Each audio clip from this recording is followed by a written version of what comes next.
দর্শক, আওয়ামী লীগ কি ভেঙে যাচ্ছে? আওয়ামী লীগকে ভাঙার সূক্ষ্ম কারিগরি কর্মকাণ্ড কি শুরু হয়েছে? সেরকম আভাসই নানা দিক থেকে পাওয়া যাচ্ছে। এরই মাঝে সামাজিক যোগাযোগ মাধ্যমে দুই রকমের লেখালেখি শুরু হয়েছে।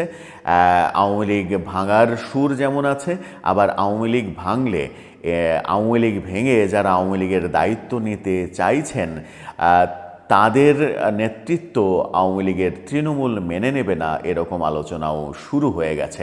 আলোচনাটা কোথা থেকে শুরু হলো? আলোচনাটা স্পেশালি শুরু হলো কয়েকদিন থেকেই এই আলোচনা চলছিল। গত রাতে যখন হাসনাত আবদুল্লাহ ফেসবুকে স্ট্যাটাস দিলেন আওয়ামী লীগকে নিয়ে ইনক্লুসিভ নির্বাচন এবং পরিশোধিত আওয়ামী লীগ, নতুন আওয়ামী লীগকে নির্বাচন করতে দিতে হবে, নতুন আওয়ামী লীগ নির্বাচন করবে এবং তারা এপ্রিল মে থেকে শেখ পরিবার এবং শেখ হাসিনার বিরুদ্ধে কথা বলা শুরু করবে। তারা ডিজোন করবে শেখ হাসিনাকে, ডিজোন করে তারা পরিশুদ্ধ আওয়ামী লীগ হিসেবে সামনে এগোবে। এই আলোচনা যখন ক্যান্টনমেন্টে হয়েছে বলে হাসনাত আবদুল্লাহ ফেসবুকে স্ট্যাটাস দিয়েছেন, তখন থেকেই আলোচনাটা আরও বেশি বেগবান হলো যে আওয়ামী লীগ কি ভেঙে যাচ্ছে কিনা, আওয়ামী লীগ ভাঙছে কিনা তার বেশ কিছু সূত্র বোধহয় কাজ করছে। সেই আলোচনাই করবো এই ভিডিওতে। থাকবেন পলিটিক্স টিভির নিয়মিত আয়োজনে।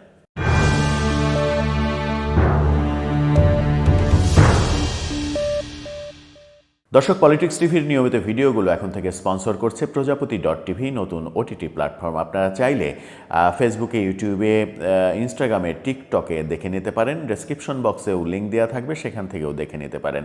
চলে যাচ্ছি মূল ভিডিওতে। আওয়ামী লীগ ভেঙে যাচ্ছে কিনা এই কথা এখন জোরে সোরে আলোচনায় চলে এসেছে। গতকালকেই প্রধান উপদেষ্টাকে আমরা বলতে শুনেছি যে আওয়ামী লীগের বিরুদ্ধে তারা কোনো অ্যাকশানে যাচ্ছে না।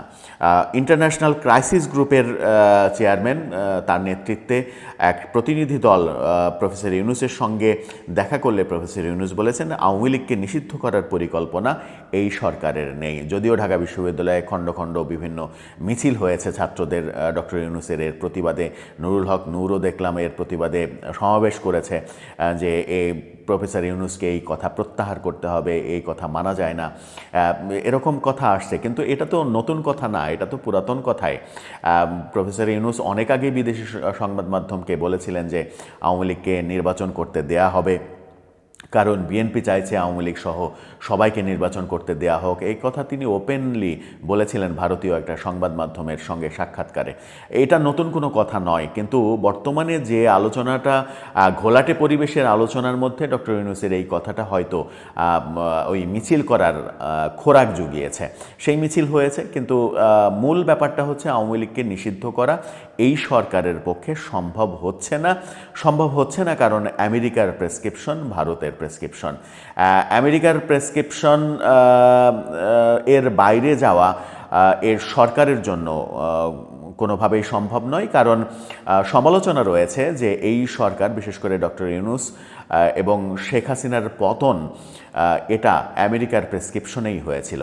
জো বাইডেন প্রশাসনের প্রেসক্রিপশনেই শেখ হাসিনার পতন হয়েছিল। ডক্টর ইউনূসের প্রধান উপদেষ্টা হিসেবে আসা। আজকে আসিফ মাহমুদ সজীব ভুঁইয়া যমুনা টিভির সঙ্গে যে সাক্ষাৎকার দিয়ে নতুন করে আবার বিতর্ক তৈরি করেছেন সেনাবাহিনী সম্পর্কে, সেই সাক্ষাৎকারেও তিনি এক পর্যায়ে স্বীকার করেছেন যে তারা 1 আগস্ট থেকেই মার্কিন লোকজনের সঙ্গে, অর্থাৎ যে কূটনীতিকদের সঙ্গে যোগাযোগ করতে শুরু করেন। অর্থাৎ তাদের মার্কিনীদের সঙ্গে, মার্কিন কূটনীতিকদের সঙ্গে যে যোগাযোগ আগে থেকেই ছিল, এটা তিনি এক ধরনের একটা ইঙ্গিতে পরিষ্কার করে দিলেন। জো বাইডেনের প্রশাসন শেখ হাসিনার উপরে ক্ষিপ্ত ছিল। কী কারণে ক্ষিপ্ত ছিল? শেখ হাসিনার ভাষ্য একরকম, আলোচনা অন্যরকম। সেই দীর্ঘ আলোচনায় যেতে চায় না, কিন্তু আমেরিকার চাপ যে বাংলাদেশের মতো ছোট দেশের জন্য একটা বড় চাপ, সেটা অস্বীকার করার উপায় নেই। যে চাপে শেখ হাসিনা বিদায় নিতে বাধ্য হয়েছেন, যে চাপে আবার নতুন করে আমেরিকার সরকার পতনের পরে, সরকার পরিবর্তনের পরে, ডোনাল্ড ট্রাম্প আসার পরে নতুন চাপে পড়েছেন ডক্টর ইউনূসের এই সরকার। সো আমেরিকার চাপ পাশ কাটিয়ে যাওয়া সম্ভব নয়। আমেরিকার প্রেসক্রিপশন রয়েছে, ভারতের প্রেসক্রিপশন রয়েছে। আওয়ামী লীগকে নিষিদ্ধ তো করাই যাবে না, আওয়ামী লীগকে সহ ইনক্লুসিভ নির্বাচন করতে হবে। সেই ইনক্লুসিভ নির্বাচনের নতুন ফর্মুলা আবিষ্কৃত হয়েছে যে আওয়ামী লীগ রিফাইন্ড আওয়ামী লীগ তৈরি করতে হবে। রিফাইন্ড আওয়ামী লীগের তত্ত্ব অনেক আগেই ফ্রান্স থেকে একজন ইউটিউবার তার ফেসবুক পোস্টে বলেছিলেন। তিনি সেই পোস্টে বলেছিলেন সাবের হোসেন চৌধুরীর কথা। সাবের হোসেন চৌধুরীকে সভাপতি এবং সোহেল তাজকে সাধারণ সম্পাদক করে আওয়ামী লীগ পুনর্গঠিত হচ্ছে, তাদেরকে সভাপতি সাধারণ সম্পাদক করা হচ্ছে, সেই পথেই আওয়ামী লীগকে নিয়ে আগানো হচ্ছে।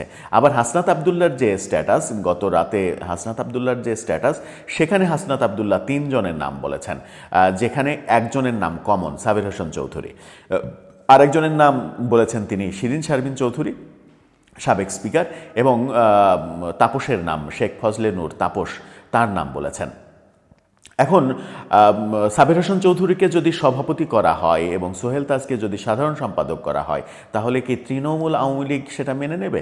আমার মনে হয় যে সোহেল তাজকে এই মুহূর্তে তৃণমূল আওয়ামী লীগ আর মেনে নেবে না। কারণ হচ্ছে সোহেল তাজ এরই মাঝে আওয়ামী লীগের বিরুদ্ধে একটা শক্ত অবস্থান নিয়েছেন এবং পরিষ্কার অবস্থান, রীতিমতো বিদ্রোহ ঘোষণা করা, বঙ্গবন্ধুর বিরুদ্ধে যাচ্ছে তাই কথা বলা, শেখ হাসিনার বিরুদ্ধে তো কথা বলেছিনি, শেখ পরিবারের বিরুদ্ধে কথা বলেছেন, আওয়ামী লীগের বিরুদ্ধে একটা শক্ত অবস্থান যখন নিয়েছেন, তখন তাকে যদি আবার ফিরিয়ে এনে সাধারণ সম্পাদক করা হয়, সেটা আওয়ামী লীগের কর্মীরা অন্তত মেনে নেবে বলে পর্যবেক্ষণে মনে হয় না।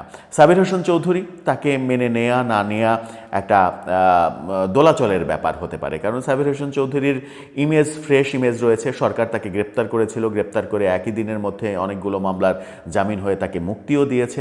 আন্তর্জাতিক চাপ রয়েছে। সাবির হোসেন চৌধুরী এবং সোহেল তাজ, এই দুজনের ব্যাপারে নাকি ব্রিটেনের সমর্থন রয়েছে। ব্রিটেনের সমর্থন নিয়ে এই দুইজনকে নিয়ে আগানো হচ্ছে আওয়ামী লীগের ব্যাপারে। কিন্তু হাসনাত আবদুল্লাহ আবার শিরিন শারমিন চৌধুরীর তত্ত্ব দিলেন।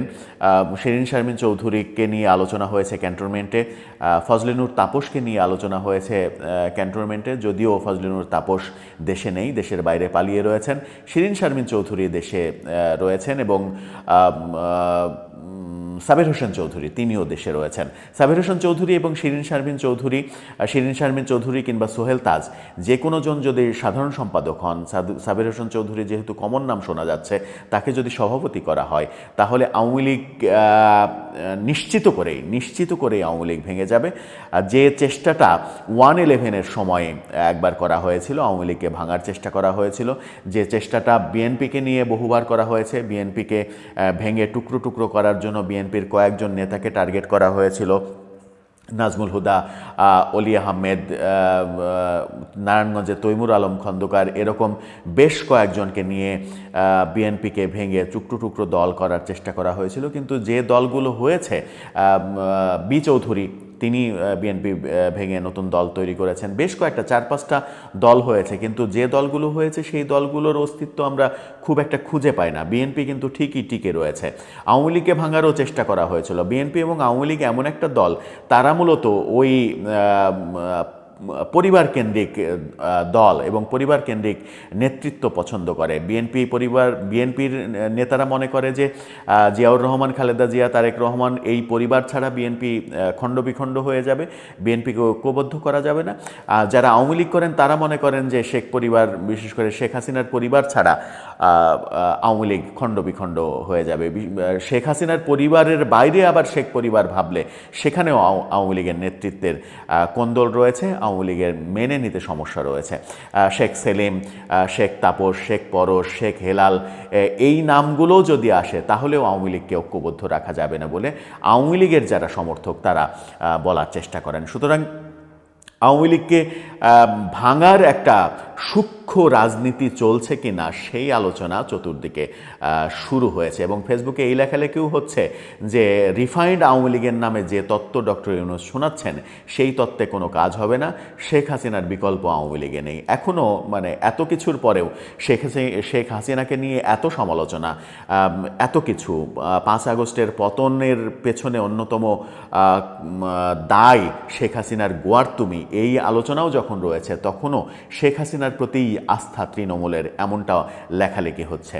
শেখ হাসিনাতেই বোধহয় একটা জাদু তারা খুঁজে পান, যে কারণে বিকল্প নেতৃত্ব তৈরি হচ্ছে না। শেখ হাসিনা নিজেও তার শাসন আমলে বিকল্প নেতৃত্ব তৈরি করার কোনো উদ্যোগ নেননি। তার পরিবারের মধ্যে থেকে হলেও তিনি বিকল্প নেতৃত্ব তৈরি করেননি। এটা আওয়ামী লীগের জন্য একটা বড় দুর্ভাগ্যের ব্যাপার, কারণ শেখ হাসিনার বয়স প্রায় ৭৮ বছর।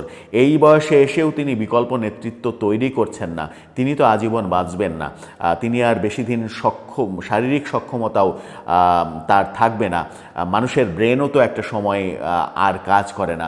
সেই সময়ে নেতৃত্ব দেওয়ার জন্য হঠাৎ করে, আল্লাহ না করুক তিনি যদি হুট করে মারা যান, তাহলে আওয়ামী লীগের নেতৃত্ব কে দেবে? সেই শূন্যতা কিভাবে পূরণ হবে? সেই চিন্তার বাস্তবায়ন শেখ হাসিনা কখনো করেননি, এই অভিযোগও রয়েছে। সব মিলিয়ে আমার মনে হয় যে আওয়ামী লীগকে ভাঙার একটা পরিকল্পনা চলছে, সেটা সরকারিভাবেই এই প্ল্যান চলছে। বাইরে থেকে যে প্রেসক্রিপশন এসেছে আওয়ামী লীগকে নিয়ে ইনক্লুসিভ নির্বাচন, সেই সুযোগটা নিয়েই সরকার রিফাইন্ড আওয়ামী লীগের তত্ত্বে যাচ্ছে, যেন আওয়ামী লীগকে ভেঙে ফেলা যায়। আওয়ামী লীগকে ভেঙে ফেললে যে লাভটা, সেটা হচ্ছে নতুন রাজনৈতিক দল। বিএনপির কোনো লাভ নেই, কারণ বিএনপি এই মুহূর্তে বাস্তবতার কারণেই এই মুহূর্তে সবথেকে জনপ্রিয় দল। কিন্তু সবথেকে বেশি লাভ হবে নতুন যে রাজনৈতিক দলটা হয়েছে, জাতীয় নাগরিক পার্টি, তাদের লাভ হবে। আওয়ামী লীগকে যদি শক্তিহীন করে ফেলা যায় আগামী নির্বাচনে, তাহলে সেকেন্ড পজিশনে যদি ছাত্রদের এই দল আসতে পারে, তাদের টার্গেটও সেটা, যে প্রধান বিরোধী দল হওয়া। এইবারের নির্বাচনে প্রধান বিরোধী দল হওয়া তাদের টার্গেট, এটা তারা অনেক আগেই ঘোষণা করে দিয়েছে। সেই টার্গেটেই তারা আগাচ্ছে। তারা বড় দল, রাজকীয় দল এভাবে আগাচ্ছে, বড় বড় প্রোগ্রাম করছে।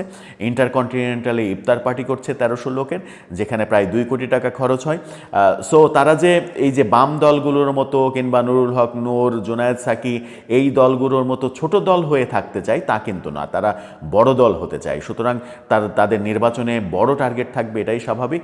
আর তাদের টার্গেট যেন ফুলফিল হয়, তাদের টার্গেটে যেন তারা পৌঁছতে পারে, সেখানে আওয়ামী লীগ যদি অনেক কম শক্তিশালী হয় দল হিসেবে, যে দলকে নির্বাচন করতে দেয়া হবে, তাহলে তাদেরই আখেরে লাভ হবে। দর্শক, সব মিলিয়ে এই বিশ্লেষণে আপনার কি মনে হয়?